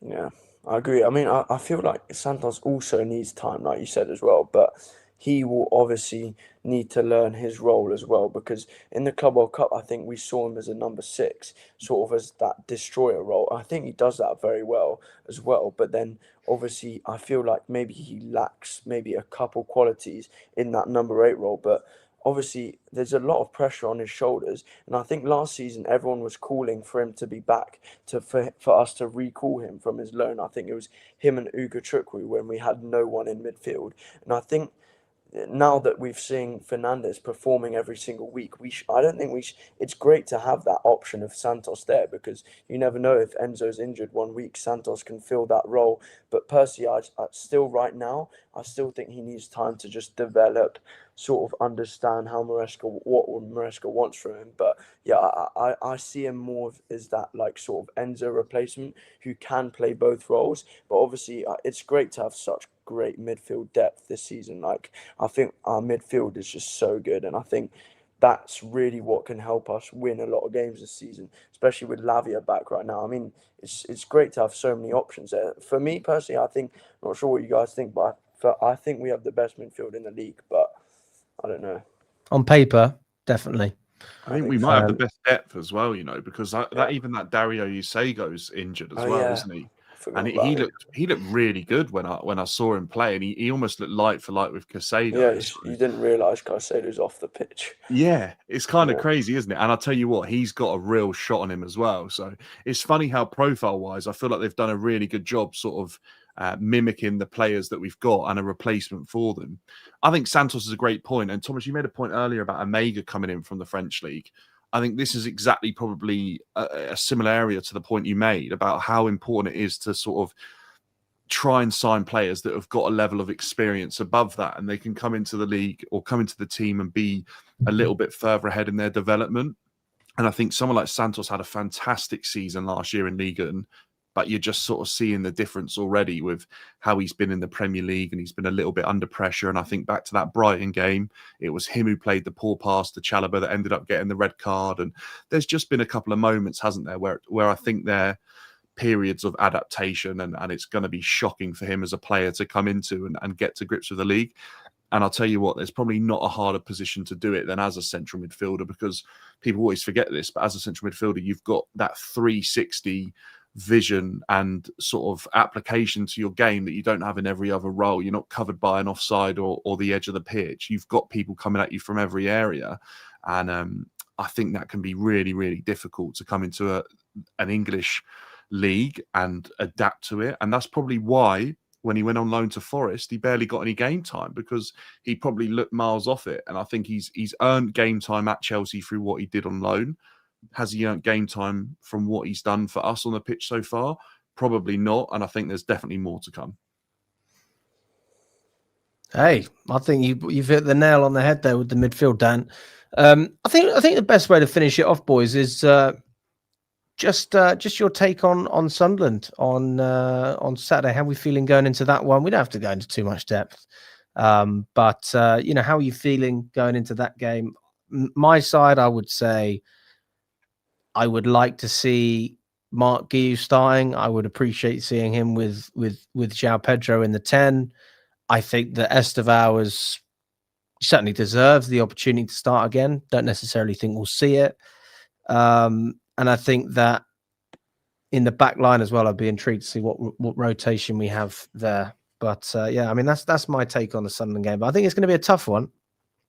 Yeah, no, 100%. I think like last season, or was it 2 seasons ago? I think where we dropped points against like Burnley, Sheffield United at home. I think these are the sort of games where 3 points or like an ugly win might be a great result at the end of the day. Like I think that I don't really know what to expect from Sunderland because I haven't watched them so far this season. I definitely think they'll stay up because they've really like tried hard to get in the players for them to stay up, the quality and stuff.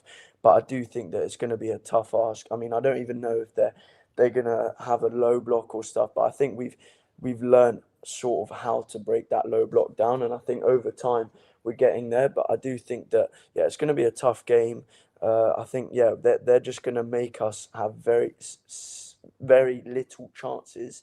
So I think that yeah, it's going to be a tricky game, and yeah, we're just going to have these are sort of games where I think you need moments of quality from like your likes of Estevao and stuff. Obviously, he might come off the bench. I think Maresca sees him as sort of that player that comes off the bench and brings a lot of sort of like spark quality. And I think yeah, this at the end of the day, I think if we get 3 points in this game and the next 5 games we've got like Wolves away twice, I think, or maybe one at home. I think those sort of games are the games where when you get 3 points at the end of the day, it could be a great result for the end at the end of the season because these are the sort of games where I feel like we're more likely to drop points. So yeah, obviously they're not gonna play out as much as your likes of your Liverpools and stuff. So it's gonna be trickier. But yeah, even if we get an ugly 1-0 win, I'm still happy with that. As far as I'm aware, they are the team with the second most long throws in the league. Yeah, I was actually just going to say Brentford that are the other one. No. they've got a player that can absolutely chuck the ball, and obviously that caused chaos in our game against Brentford. So You know that's just panic station. That's yeah, just going to be panic hopefully stations. that's something we can kind of address. I think Sunderland have probably been, for me, the surprise package in the Premier League so far this season. I think they've probably were the surprise package in the Championship last season, considering they come up off the back of League One and got those back-to-back promotions. The way they got promoted was crazy, man. Yeah, and I was just looking at when our last game was actually against Sunderland.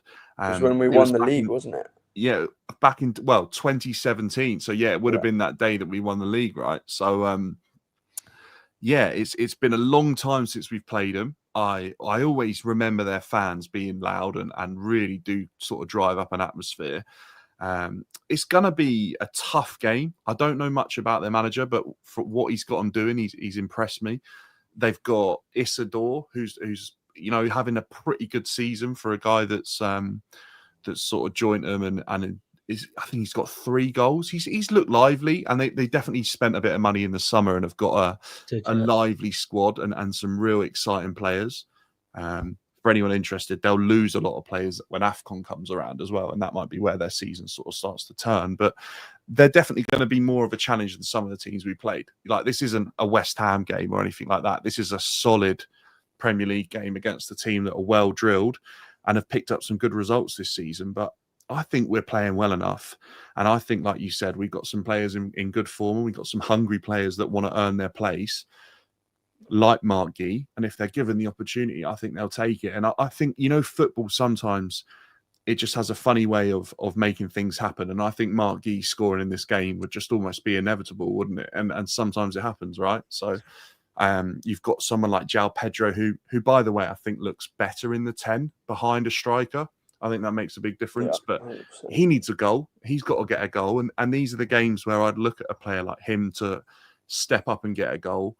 Yeah. And I think we've been able to rest a couple of players, haven't we, that have been massive for us in recent games. And I look at players like Reece, I look at Enzo getting the 45, Casado obviously having less minutes during the week, Pedro Neto fully rested. They're the players I look at and think they can sort of take this game away from Sunderland. Sean says Gittens is good against those teams as well. Would you start Gittens? I probably wouldn't.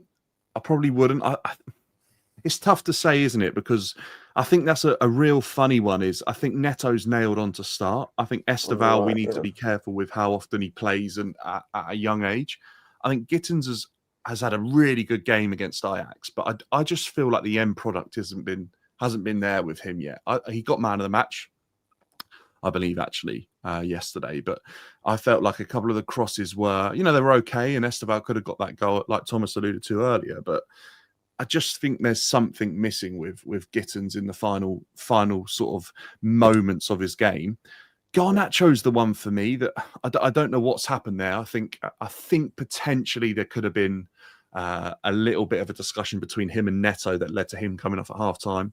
That's what reports have sort of suggested. So I would probably have said that you'd probably want to see, as Chelsea fans, Estevao and Neto probably starting that game in the wide areas. I think they're probably the two most exciting players we've got there right now. Yeah.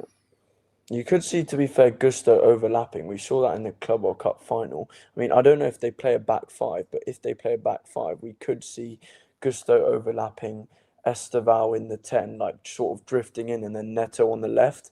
Don't know if he trusts Garnacho and Gittens yet, like fully, because personally, I don't really know. I can't really differentiate between Garnacho and Gittens right now.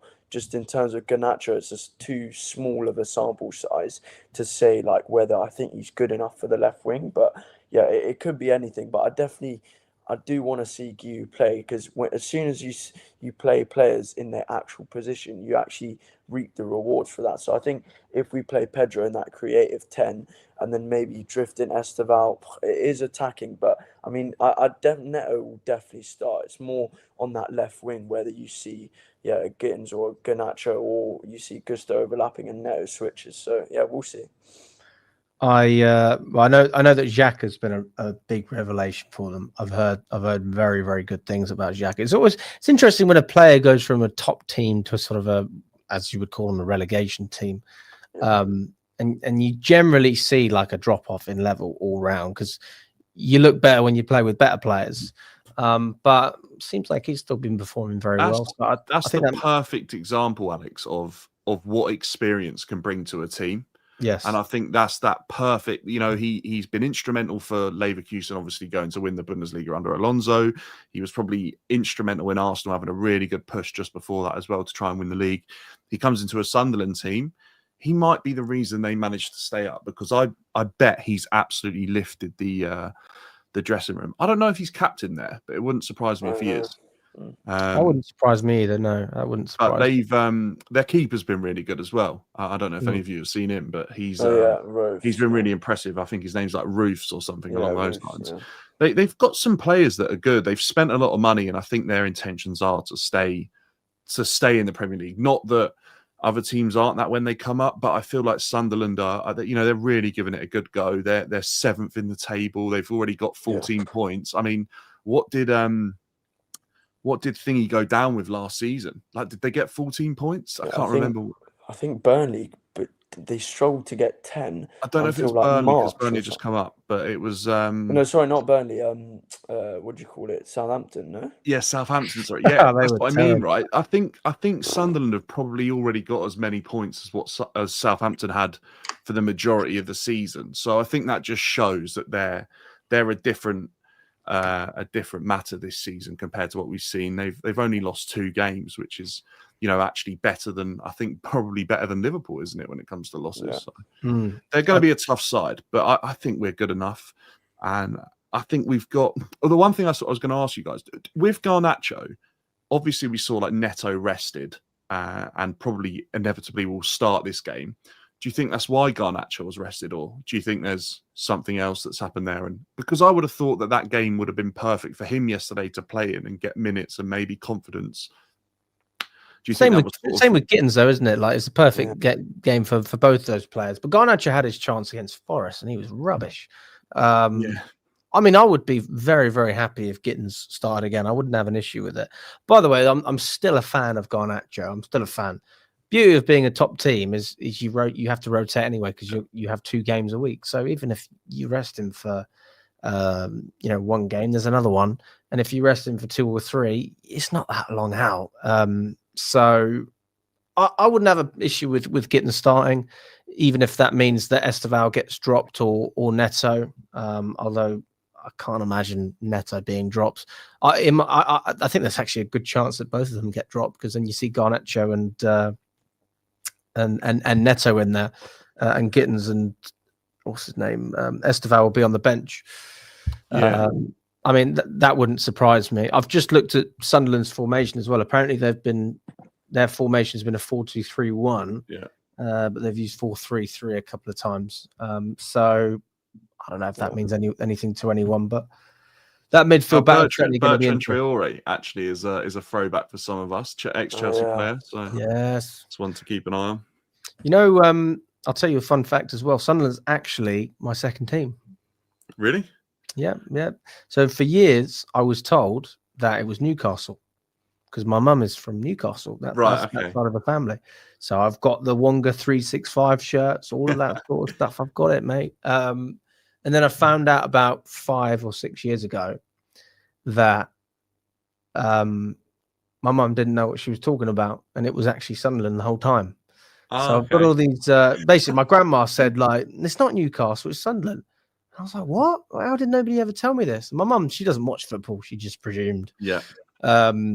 So yeah, I found out that Sunderland's my second team. So I've always had a soft spot for Sunderland in recent. So you're years. a Mackem at heart somewhere. I am a Mackem at heart. Although when you go to Newcastle, you have to say that you're a Geordie, don't you? Yes. Otherwise, you're in big trouble. But I was going to ask something actually, just quickly. It's slightly based more on strikers, but because Ekitike is doing super well, would you have taken Ekitike over João Pedro? I know it's strikers, but would you have taken him over João Pedro? Ekitike? Yeah. Because we were looking at him. He looks very good, mate, doesn't he? Ekitike is looking very nice. I think he'll outplay Isak, 100%. Yeah, I do. I would say for Liverpool, doesn't he?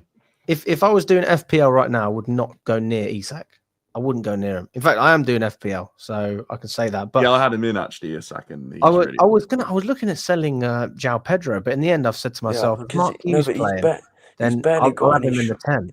He's barely got any shots on target. I mean, but he's still like he's performing well over the course of all of those games. It's a good average. It's like with Watkins as well. I was pursuing him with my team, and he just kept on doing nothing. Then as soon as you take him out, he does something. I put in Voltemada because I think he'll be decent. And I just put him in as well. Yeah, I've backed Haaland and Voltemada for the majority of the season and reaped the rewards on that. So. If I had a Liverpool player to tip you on, I would say Gakpo. Personally, I think Gakpo, mate. I personally think he's been their best player this season. But going back to our strikers and Ekitike, I think hindsight's a wonderful thing. I think there was an element of Nicholas Jackson around Ekitike a little bit last season at Frankfurt. He had a lot of chances, and he did fail to put them away. He got a great number of goals, but I think the player that we've seen at Liverpool he's elevated instantly. And there's that saying, isn't there, that when you do go and play with better players, you are better. I think that is instantly what we've seen here. That is someone who has come into that dressing room, has seen the level of players that he's with, and has instantly upped his game. He looks clinical. He looks nothing like the player that was at Frankfurt last season, sort of taking 2-3 chances to get a goal. And I actually think it's crazy, isn't it, that everyone sort of nailed Liverpool to win the league with the signing of Isak. And he's probably been nowhere near the level we all expected him to be at. And arguably, you might make the point that Salah's faltered probably because of that too, with the arrival of Wirtz and Isak. So it's crazy. But yeah, when you look at Ekitike now, you think, how on earth did we let that one slip? So close to signing 90 million's a lot of money, though, isn't it, as well, when you think about it? It is a lot. But I mean, 60 was a lot for João Pedro, I thought. Yeah. And everyone was saying as well that he's got a similar profile to Jackson. That's why they didn't want to buy him. But yeah, can I be real? The one player I really do think Chelsea should have signed, and I know he would have cost a lot of money, but I do think Victor Osimhen would have been fantastic business. I really do. I think he would have cost a lot in wages, and it might have upset the apple cart a little bit. But I think you reap the rewards of what a striker like that brings to your team. And I think we would be having discussions now, probably, if he was scoring at the rate that he's doing, where he is now at Galatasaray, we could be having discussions about a title race. I really do think that with that, with that sort of level of goal getting ability, I really do think we'd be thriving. Yeah. So yeah, that's the one for me that I think I actually think a lot of European teams missed the boat on.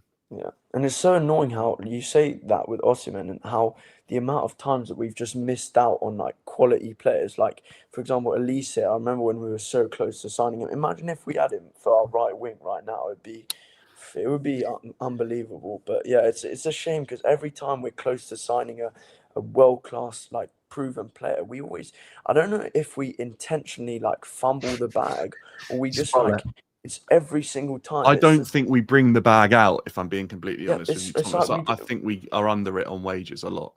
I know, but it's like I same think with we're very upfront about it, though. Yeah, if you It's fancy like when challenge, you you'll get read paid. someone's Tinder profile and you don't even give them a swipe in the first place. Like, you haven't even got to the conversation yet. Yeah. Yeah, but it's like for Maignan, we could have paid 5 mil more, and we Yeah. could have got him.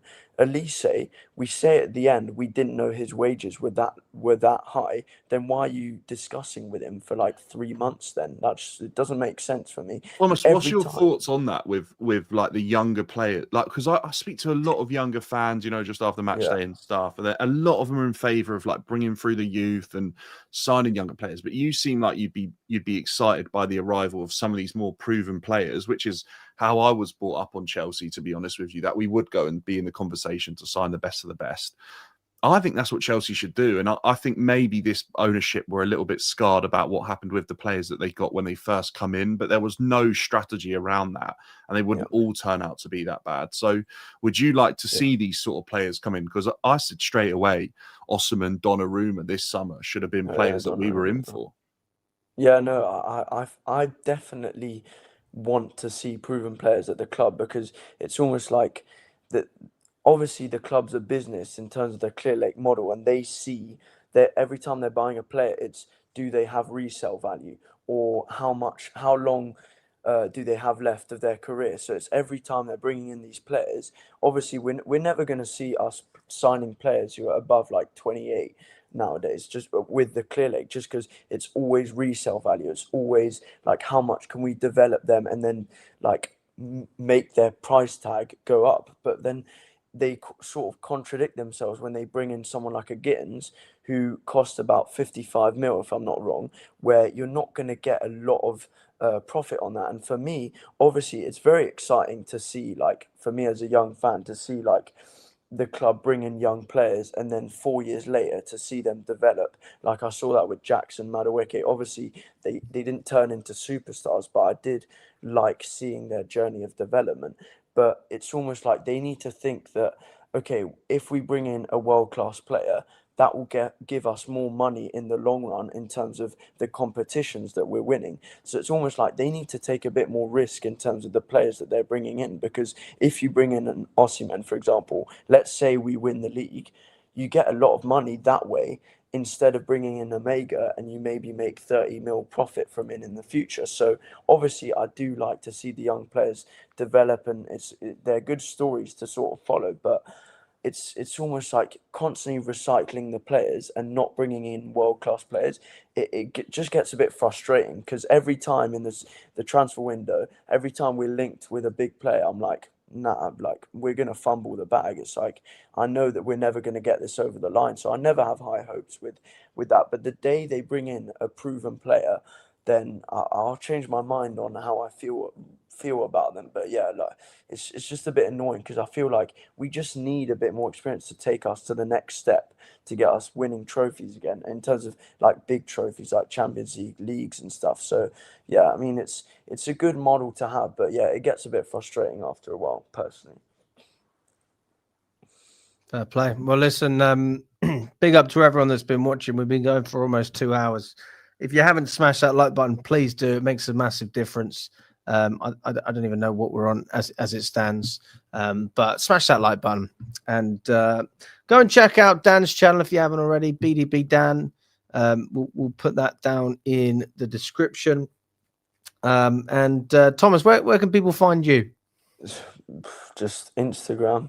I'm not those type of guys who I'm not those type of guys who go on Twitter and be like, oh, he's bad game, he's this and that. Just like I've not got time to just be giving my opinions on players all the Busy time. man, But mate. You can find me on fan cams on Chelsea Fan TV. There you go. Yeah, That's what we want to see. exactly. Because I was gonna say actually there was because I'm not sure if you saw, but my last fan cam, I think it was Benfica. There was a short that you did, and it got like quite a lot of views, and all of the comments were like just posh comments about me. It was like, "Rah, where's my backy?" or it was like he's eating his caviar with Lottie and Dottie in Matthew Upper, great. and I'm like, what else do you want me to sound? Do you want me to sound Scouse or something? It's like guys from Chelsea sound. I literally live like 2 Yeah, minutes. you away mate, from you're the proper bridge. Chelsea, mate. That's what it's about. And You're a guys are local like boy. saying rah, like Monty, all of this. It's like, fuck off. So I've had enough of those people. Just like obviously it's annoying, but then people are like, people blame each other for not being proper fans, but I literally live like 2 minutes next to them, so they probably can't chat. So it's just like, you know what I mean? You tell him, Thomas. You tell him. Well that. said. I'll tell them. Do you know what, Alex? Just quickly, because I know you want to wrap up, but I will say that online there's a section of this Chelsea fan base that absolutely batter young fans, and there was the viral tweet, obviously, that come out after the Forest game with the young lads, right? Like, it's got to stop. It's absolutely ridiculous. Those lads are. We've all been there. We've all been on like our first away day, and we've all been young lads going. And I just think it's absolutely ridiculous that people are willing to sort of sit there and batter people for supporting their club up and down the country, or supporting Thomas, who wants to come out and like make his opinion known, and he loves the club and it's evident. We need to get together as fans and support what we want to happen, which is Chelsea winning games of football and winning trophies, rather than battering people for choosing to support the club. I just think it's absolutely ridiculous. And I think as a fan channel, we probably have to make our voices heard on that matter. No, definitely. You're getting clipped up again, Thomas, mate. Don't you worry. Yeah, Getting clipped all the way. And the funny thing is that when you're from Chelsea, you're not like people from Chelsea. I mean, I'm not sure if they're expecting me to have a Cockney accent or like or more of a posh accent. It's like, but then a couple of them were like, oh, proper fan from Kensington with that accent. I'm like, fair, like at least some. I mean, that's literally where Chelsea is. So Exactly. what do you want?